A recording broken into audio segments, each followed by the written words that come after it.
Hey, good morning, everyone. So glad you've joined us for our kids' time today. We're going to start this morning by talking about some problems, and I'm looking for your help. This is kind of a problem that you've maybe had this problem before, and you know just how to solve it. Here's what I got. I got a cup of Skittles. All right, got some Skittles candies here, and I just found out that 4 of my friends are coming over. And I want to be able to divide them up equally so that I don't want any of my friends thinking that, I like some of them more than others. I want it to be an equal divide. So what do we need to know in order to work this problem out? Well, first got to know how many Skittles are in here, right? Now, thankfully, I know that there's 30 in here. And I'm going to have to put that into 5 groups, right? 1, 2, 3, 4 friends plus myself. So if I put my brain to work, how many Skittles are going to be in each cup? Well, let's see. 30 divided by 5 should be 6. Does that sound right? Let's find out. So let's divide here. We got, let's see. 1, 2, 3, 4, 5. That's 6. Okay. 1, 2, 4, 5, 6. All right. Okay. 6, 3, 6. Done. There we go. Worked out perfectly. 6 in each cup. Problem solved, right? Here's another problem. You see that? This is like a fancy math problem. I got to tell you something. I don't even know if it works. All right? Have you seen? You're not doing math like this, right? That was a fairly easy problem. We could solve that out. I don't know if I'd be able to solve this problem. Now, some of your parents probably right away, as soon as the video started, they're like, hey, the answer is, ask them. Ask your parents if they're able to solve this math problem. We'll see what they come up with. All right? Now, we all have problems in life, right? Some problems are small, like dividing candies. Some problems are big. Some problems are even bigger yet, and we just don't know the answers for. And sometimes it can feel like, with all the problems going on in the world, like God's out of, it can feel like everything's out of control. It can feel like we can just kind of wonder, God, what's going on here? And so we want to talk about that today a little bit, right? Because while it can feel like with everything going on that there's absolutely no control, like God's just lost it all, the thing is the big point we want to make sure that we learn today and help discover is that God is always in control. Okay? We learned last week that God made the world. And it's really important to know that God didn't just make it and then let it go, okay? He didn't go all Elsa and just let it go, right? No, God's still holding on to the world, and I'm not going to say, right? He's still in control, and he's God. And so we're going to actually look today about a story that's it follows from creation and is actually kind of where God begins recreating. You know what that means, right? When you build something and it seems like it's falling apart, but then you're going to build it again, right? You're going to recreate. And from a human perspective, right, when we look at the situation, it looks like it's falling apart, but it doesn't look that way to God. And that's really important to remember, because here's what happened, right? We learned from Genesis 3, God made people, and then people sinned. And we read the next chapters of Genesis, we learn how what started out as just one bad sin became even more sin, and things just keep getting worse and worse and worse and worse and worse and worse and worse and worse and worse. And then finally, God says, okay, we got to change something. This is odd. Even God was going, it's maybe a little out of control here, right? God was in control, but the sin in the world seemed out of control. And so God is going to change things. He's going to create all over again in order to create a solution for the sin in the world. And as soon as sin entered the world, God had an idea for a plan. And we know from reading the New Testament that plan was Jesus. But for the people in that day, they didn't know. They didn't know where all of it was going. And so we're going to actually look a little bit at the story of Noah. Because Noah's story is really important for helping us understand, right? If you can go into Genesis and you can read all about Noah. And we're just going to remind you a few of the high points real quickly, right? So Noah is a man who is not perfect, but he has a great relationship with God. He has a great faith. And because of his great faith, God comes to Noah and says, Noah, I want you to build a boat. And Noah goes, okay. And so Noah starts building a boat.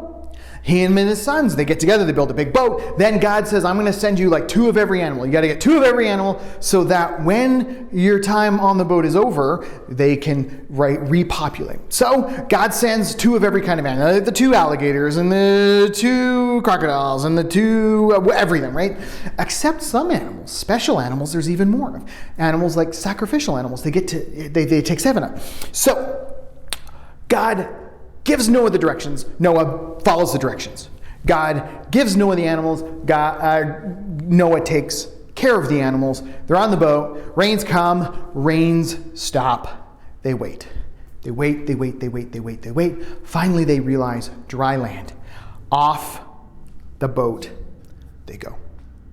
And now they're in this situation, right? Huge flood had come. Everything's like totally soaking wet, destroyed. Flood goes. It's Noah, Noah's wife, Noah's 3 sons, 3 sons' wives. And that's it for people. And now they start over. Okay? They've got to create a new community, a new society. They've got all these animals that the animals like take off, start recreating their own animal kingdoms, and it's all of a new start. This is God, and all because God had a plan, because God's in control. Now, the most important thing I think that we need to remember from Noah's story, and you've probably sung songs about it, you maybe know the story. The details of how many animals and what is good, but the real thing I want us to keep our eyes on today is that there's a promise that goes with this, right? After they're off the ark, God puts a rainbow in the sky and says that it's a marker of a promise. And today, that's what we really want to kind of focus in on. And so one thing you can do is you can have your parents, or if you're so inclined, you have their permission, you can print off from the website a page that looks like this. It'll be with the packet of everything, right? Get a page that looks like this, and then get colored paper. Okay? You'll need red, orange, yellow, green, blue, indigo, and violet, right? All the colors of the rainbow. Very good. And you can write on them a number of promises that I'm gonna give you. Or, other thing you can do, if you're like me, I just did this. Okay? I just typed it in, printed it out, because if you've ever seen me try and write, that's the best writing I've probably ever done in my life. Okay? It's not so good. But what you're gonna do is this. Right? Print out all the promises. Okay? Print them all out. And then cut out your little cloud, put them together, and you can hang this up, right? As a reminder of all these really important promises that God makes to you. And so what are these promises? Well, the first promise is that God says, I will make you my child if you receive my son. That comes to us from John 1:12, right? God says, I'll make you my child. That's an awesome promise. The orange one, I will never leave you. That's a really important promise from Hebrews 13:5. Jesus also promised, I am preparing a place for you in heaven. It's from John 14:1-3. It's the yellow one. On green, I will answer you and show you great things. It's Jeremiah 33:3. And in the blue, I will make a way for you to escape temptation. From 1 Corinthians 10:13. And then indigo, I will work things together. It just looks like 2 versions of purple, doesn't it? Anyways, the indigo, I will work things together for good. Romans 8:28. And then finally, on the violet, I have plans for you for good and not evil. From Jeremiah 29:11. All right? So you can take them, write those out on strips of colored paper, cut them out, hang them up, tape them on, hang them up, nice little rainbow for your wall, to help you remember that God, not only is He in control, like part of His organizing of His world is that we are His people And he promises us these really good things that we need to remember. Because really, when life gets most kind of chaotic, right? Most busy, or most like we don't know what's going to happen, right? And it's most concerning, that's when we most need to remember God's promises. And so I encourage you to focus on that this week. A couple things to help you with that is that craft idea you can do. You can make that up. And then in your field notes, all right? If you're in the K1 group, you can look for that page.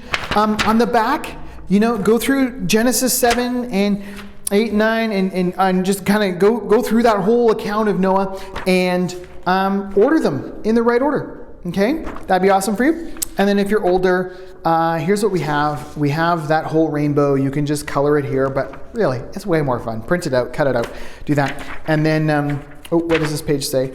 Then just some observations. How does God's word show that he keeps his promises? All right, look at those verses that are listed there and discuss that question with your parents or with your brothers or sisters, or just make some notes on your own. All right, that's what we have for this week. Hey, I trust you're being nice to mom. Do something really great for her if you haven't already. And we will see you next week.